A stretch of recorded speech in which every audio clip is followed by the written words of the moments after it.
আলহামদুলিল্লাহ নাহমাদুহু ওয়া নাস্তাঈনুহু ওয়া নাস্তাগফিরুহু ওয়া নু'মিনু বিহি ওয়া নাতাওয়াক্কালু আলাইহি ওয়া নাউযু বিল্লাহি মিন শুরুরি আনফুসিনা ওয়া মিন সাইয়্যাতি আমালিনা من يهده الله فلا مضل له ومن يضلله فلا هادي له ونشهد أن لا إله إلا الله وحده لا شريك له ونشهد أن سيدنا وحبيبنا ومولانا محمدا عبده ورسوله الذي أرسله بالحق بشيرا ونذيرا وداعيا إلى الله بإذنه وسراجا منيرا فقد قال الله تعالى في كلامه المجيد وفرقانه التوحيد أعوذ بالله من الشيطان الرجيم بسم الله الرحمن الرحيم إن الله وملائكته يصلون على النبي يا أيها الذين آمنوا صلوا عليه وسلموا تسليما اللهم صل على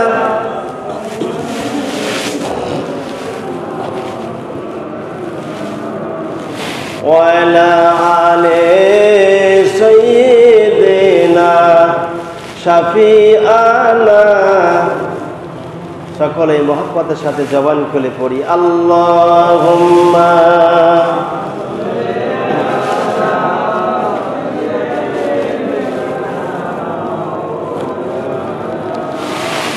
وعلى آل سيدنا মাওলানা চাচা হয়ে আবু জেহেল নবীজির কালেমা পড়ল না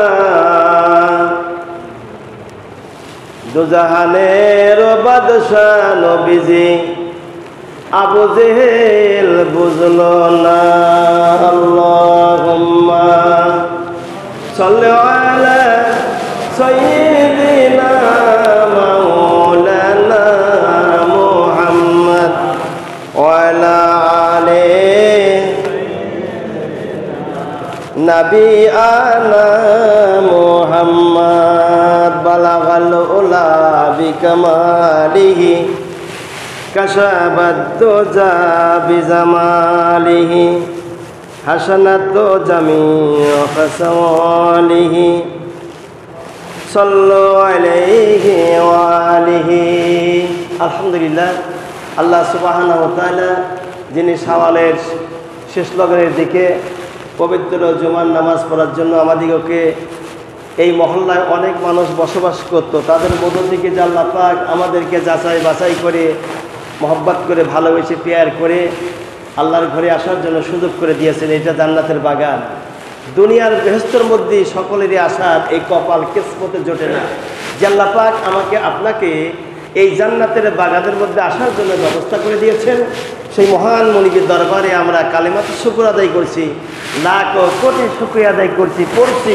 আলহামদুলিল্লাহ সেই নবীর প্রতি দরুদ ও সালাম যিনি আইয়ামে জাহিলিয়াতের যুগ অন্ধকারাচ্ছন্ন যুগ যেই সময় মানুষের মধ্যে ভালোবাসা ছিল না মহব্বত ছিল না ভ্রাতৃত্ব ছিল না মানুষের মধ্যে কাটাকাটি হানাহানি মানুষের মধ্যে দুর্নামে বদনামে কুলুষিত হয়ে দুনিয়াটাকে শেষ করে দিয়েছিল এমন একটা মুহূর্তে রাসূল কারীম সাল্লাল্লাহু আলাইহি সাল্লাম পৃথিবীতে আসলেন। এরপরে যত মূর্তি, লাত, মানাত, উজ্জা ছিল সব উৎখাত হয়ে আল্লাহ পাক কুরআনুল কারীমকে এই পৃথিবীতে প্রতিষ্ঠিত করার জন্য নবীজিকে আল্লাহ পাক প্রেরণ করেছিলেন। তাই আমরা সেই নবীর প্রতি দরুদ ও সালাম করছি সাল্লাল্লাহু আলাইহি ওয়াসাল্লাম। উপস্থিত হাজিরিন, আল্লাহ রাব্বুল আলামিন আমাদেরকে সৃষ্টি করেছেন, অন্যকেও সৃষ্টি করেছেন। আমার কথা জবাব না দিলে কিন্তু আমি আলোচনা করতে পারবো না। আচ্ছা, আমাদেরকে কে সৃষ্টি করেছেন? আল্লাহ পাক সৃষ্টি করেছেন। আমরা কিন্তু মানুষ বলতে কিছুই ছিলাম না। আমরা যে মানুষ, এই মানুষ বলতে কিচ্ছু ছিলাম না, ছিলাম একটু নাপাকি পানি। তার থেকে আল্লাহ মানুষ বানালেন। তাই আল্লাহ পাক জানিয়ে দিচ্ছেন কি, বিসমিল্লাহির রাহমানির রাহিম, ওয়াল্লাহু আখরাজাকুম মিন বুতুনি উম্মাহাতিকুম লা তা'লামুনা শাইআন ওয়া জা'আলা লাকুমুস সামআ ওয়াল আবসারা ওয়াল আফইদাতা লাআল্লাকুম তাশকুরুন। আল্লাহু আকবার। আল্লাহ পাক জানিয়েছেন,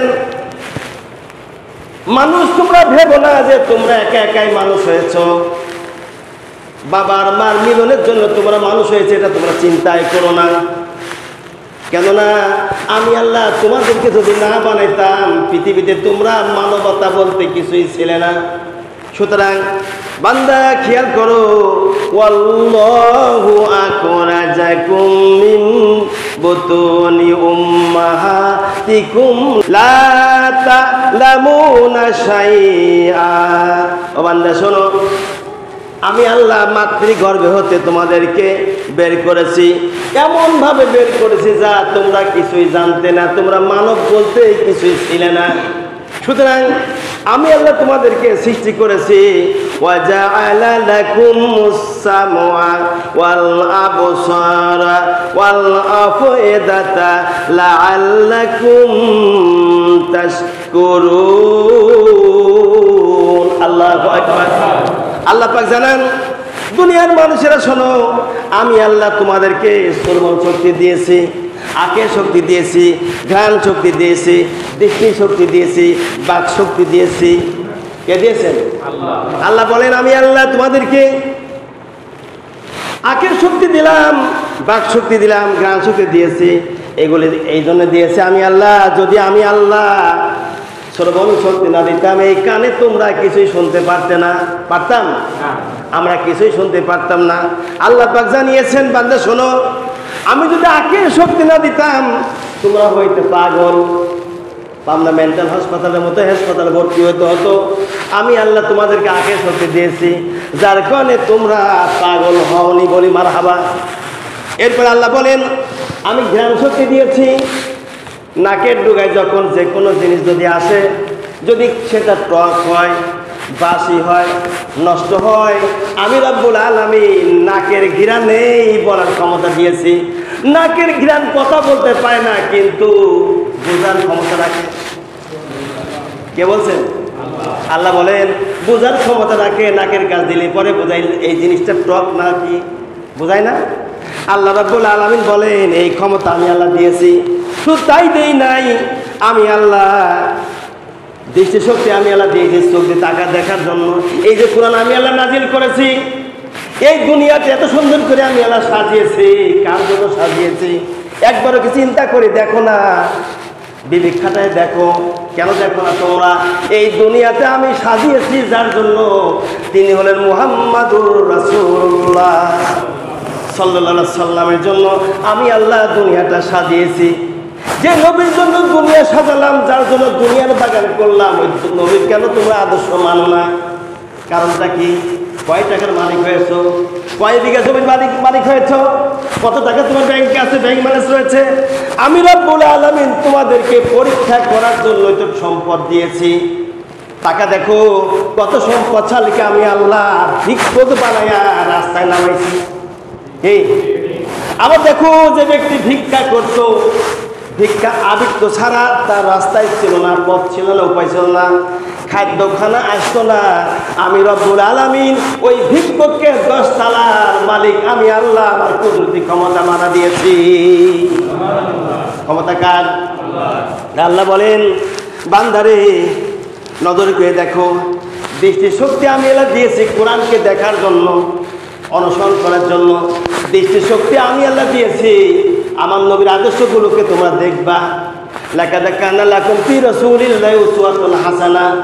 দুনিয়ার যত নেতা আছে, খেতা আছে, কারুর মধ্যে কোন রকমের আদর্শ পাইবা না। আদর্শ যদি তোমরা পেতে চাও তাহলে তোমরা আদর্শ খোঁজো মুহাম্মাদুর রাসূলুল্লাহ সাল্লাল্লাহু আলাইহি সাল্লামের আদর্শের মধ্যে আদর্শ পাবা, নাহলে এই দুনিয়ার কারোর মধ্যে আদর্শ পাবে না। যে আদর্শ পাইবা ওই আদর্শ হলো তার স্বার্থের আদর্শ। কথা বলে না কেন? যে আদর্শ পাইবে ওগুলো স্বার্থ হাসিলের আদর্শ। আর আমার নবীর যে আদর্শ আমি আল্লাহ দিয়েছি এইটা হলো তোমাদের পরকালে জাহান্নাম থেকে নাজাতের আদর্শ।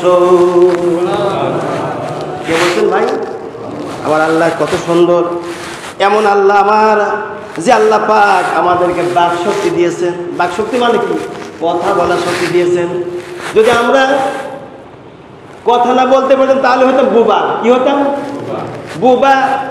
আওয়াও করতাম, কেউ বুঝতো না। আবার কেউ কেউ আবার ইশারায় বোঝে। যারা ওই বাচ্চাকে ছোটবেলা থেকে লালন পালন করেছে, বুবাকে, ওই বুবার ভাষা একমাত্র তার মা বাবা একটু ভালো বোঝে। কি প্রতিবেশী তেমন একটা বুঝতে পারে না, নতুন লোক তো বুঝবেই না কি বলছে না বলছে। আমার ভাইরা, আল্লাহ রাব্বুল আলামিন জানিয়েছেন এই বাক শক্তি আমি আল্লাহ তোমাদেরকে দিয়েছি। তোমরা একজন অপরজনের কথার ভাষা বুঝবা, কথা বলবা, কথার ভাষা বুঝবা। এই কথাটি মানুষকে খারাপ পথ থেকে ফিরে নিয়েছে আমি আল্লাহ আমার জান্নাতের দিকে তোমরা ঢোকাইয়া দিবা। আমি আল্লাহ রাব্বুল আলামিন শুধু তাই নয়, এটা করেই শেষ করি নাই, নবীদেরকে বাক শক্তি দিয়েছি। এমন কোন নবী নাই যে তারা বাক শক্তি পায় নাই। কি প্রত্যেক নবীর বাক শক্তি আমি আল্লাহ রাব্বুল আলামিন দিয়েছি। ওই বাক শক্তি দিয়ে তারা কথা বলে বলে জাহান্নামী মানুষদেরকে ডেকে নিয়েছে আমি আল্লাহ আমার জান্নাতে মানুষ বানা দিয়েছে। ভাই কথা কি মিথ্যা না সত্য? আমার বন্ধুগণ, এদিন আল্লাহ রাব্বুল আলামিন বলেন আমি আল্লাহ তোমাদেরকে এত সুন্দর করে সাজালাম, গোছাইলাম, এরপর তোমরা কেমন করে আমি আল্লাহ আমারে মানছো না। আমার ভাইরা, তাফসির যতগুলো আমি তাফসিরে পড়েছি, তাফসিরে কাছের তাফসিরে বাইজাবি সব তাফসির বয়ানুল কোরআন, তাফসিরে মারিফুল কোরআন, তাফসিরে মনির, তাফসিরে খাজেন, তাফসিরে আশরাফি, যতগুলো আমি তাফসিরে পড়েছি বাইজাবি শরীফের মধ্যে সবচেয়ে বেশি সুন্দর করে লেগেছে আল্লামা সানাউল্লাহ পানিপতি রহমাতুল্লাহ আলাইহি তিনি উল্লেখ করেছেন ঘটনাটি সুন্দর ভাষায়, সাবিলের ভাষায়। তার সাথে আবার সাবিলের ভাষায় সুন্দর বোঝার জন্য আল্লামা আশরাফ আলী থানভী রহমাতুল্লাহ আলাইহি যিনি খুতবা লিখেছেন তিনি সুন্দর করে লিখেছেন। এটা আমরা দেখবো না, চোখ আল্লাহ দিয়েছে দেখার জন্য, কান দিয়েছে শোনার জন্য, বুদ্ধি দিয়েছে, ব্রেন দিয়েছে আল্লাহ পাক বোঝার জন্য, বাক্স দিয়েছে কথা বলার জন্য, এক অপরের যাতে বুঝতে পারে ভাষাগুলো। কি এই জন্য আমি রব্বুল আলামিন বাক শক্তি, শ্রবণ শক্তি, আঁখের শক্তি, ঘ্রাণ শক্তি আমি দিয়েছি। এইগুলো আমি দয়া করে দিয়েছি। ও বান্দা, এত দয়া করলাম, লা তাকুনাতু মির রাহমাতিল্লাহ, এত দয়া করে মায়া করে তোমাদেরকে আঁখের শক্তি, জ্ঞান শক্তি, বাক শক্তি, জ্ঞান শক্তি সহকারে আমি আল্লাহ যা দিয়েছি তোমাদেরকে শুধুমাত্র তোমাদের চলার জন্য, তোমাদের কল্যাণের জন্য, তোমাদের নাতের জন্য। জাহান্নামের গহীন গহীন গর্ত রয়েছে, ওই গর্তর জাহান্নামের আগুন থেকে রক্ষা করার জন্য আমি রব্বুল আলামিন তোমাদেরকে বোঝার জন্য শক্তি দিয়েছি আর কোরআন দিয়েছে।